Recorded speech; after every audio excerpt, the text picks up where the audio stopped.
여러분 안녕하십니까? 2월 4일 정훈뉴스입니다. 첫 소식입니다. 내란 음모 혐의로 구속된 통합진보당 이석기 의원에게 검찰이 징역 20년을 구형했습니다. 하지만 변호인단과 피고인들은 실체도 없는 사건에 불과하다면서 강하게 반박했습니다. 어제 오전 10시부터 수원지법 형사 12부 심리로 열린 결심 공판에서는 검찰의 구형을 포함한 최종 의견 진술과 변호인의 최종 변론, 그리고 일원 등 피고인들의 최후 진술이 진행됐습니다. 검찰은 내란 음모 사건 피고인들의 모의를 국가의 존망과 국민의 생존을 위협한 중한 범죄라며 엄벌해야 한다는 강력한 의지를 보였습니다.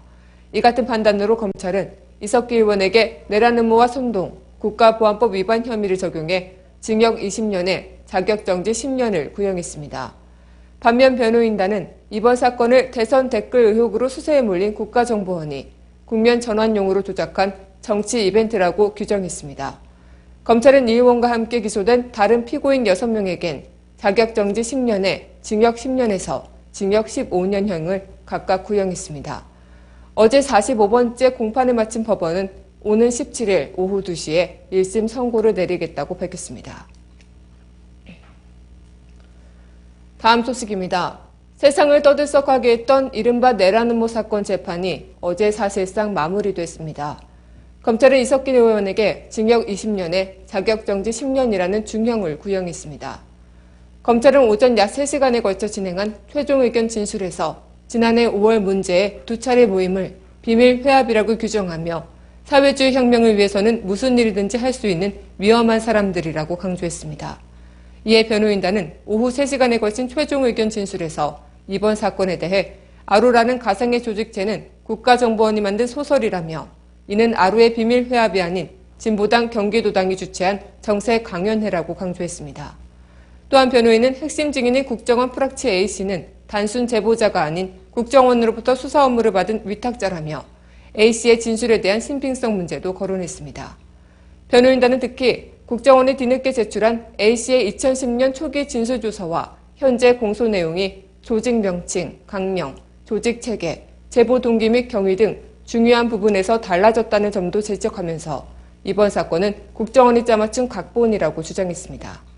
이석기 의원은 최후 진술에서 만약 음모가 있었다고 한다면 자신의 내란 음모가 있었던 것이 아니라 박근혜 정부의 영구 집권 음모가 있었다고 하는 게 사실에 부합할 것이라고 강조하며 유신시대와 군사독재를 물리친 우리 민중이 결코 좌시하지 않을 것이라고 경고했습니다.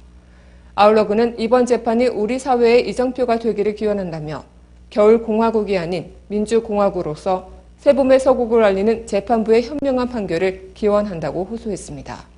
이날 검찰이 피고인들에게 중형을 구형한 데 대해 변호인 자격으로 재판에 참석했던 이정희 통합진보당 대표는 검찰 주장은 극단의 적대의식이 만들어낸 상상 속의 공포일 뿐이라고 비판했습니다. 진보당은 어제 저녁 수원지법 앞에서 촛불 시위를 진행한 데 이어 오늘부터 전국 지방검찰청 등 주요 거점에서 검찰을 규탄하는 연좌 시위를 벌입니다.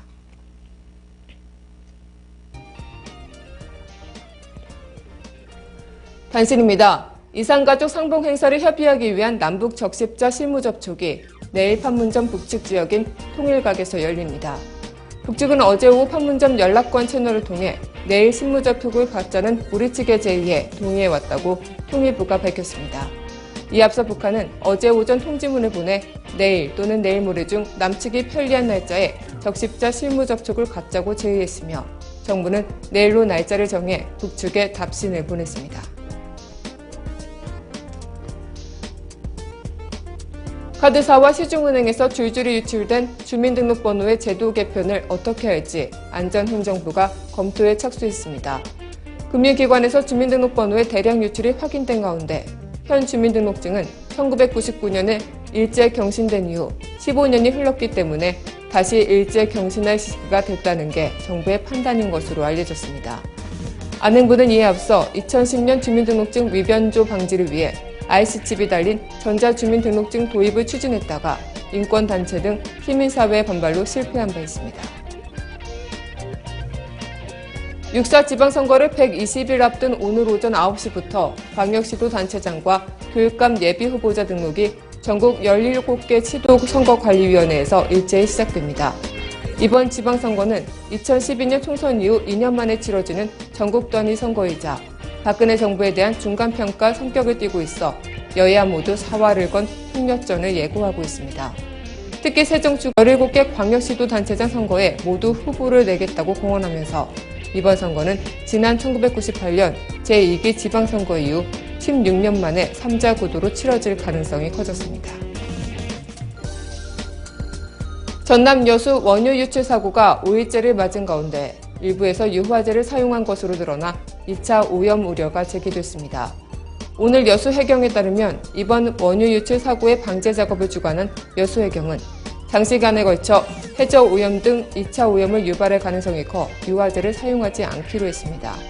그러나 지난 1일부터 사흘 동안 해상 방제 지원에 나선 해군 모 부대가 함정 4대와 살포 호스, 전체 인원 300여 명을 동원해 유화제를 뿌린 것으로 나타났습니다.